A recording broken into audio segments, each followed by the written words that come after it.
বিশ্বে এমন কিছু গরু আছে যেগুলোকে দেখলে মনে হবে এরা নিয়মিত জিম করে, সাথে খায় প্রোটিন শেকও।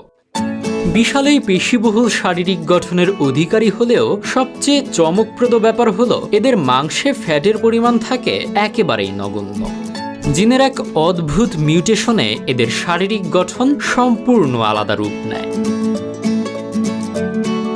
পেশি ফুলে ওঠার এই রহস্যের মূলে রয়েছে মায়োস্ট্যাটিন নামের একটি জিন। প্রাণীদের শরীরে এই জিনের কাজ হলো নির্দিষ্ট আকারের পর পেশির বৃদ্ধি থামিয়ে দেওয়া, কিন্তু এদের ক্ষেত্রে জিনটি প্রাকৃতিকভাবেই অকার্যকর থাকায় পেশি বাধাহীনভাবে বাড়তেই থাকে।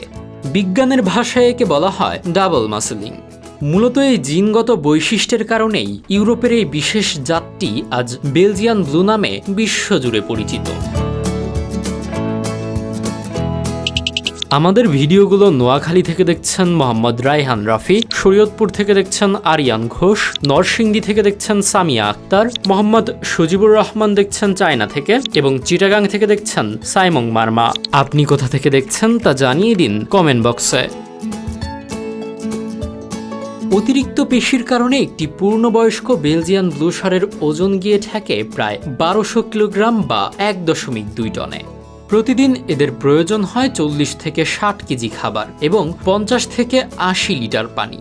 অন্যান্য জাত থেকে যেখানে সর্বোচ্চ 60% মাংস পাওয়া যায়, সেখানে এই বেলজিয়ান ব্লু থেকে প্রায় 80% পর্যন্ত মাংস মেলে।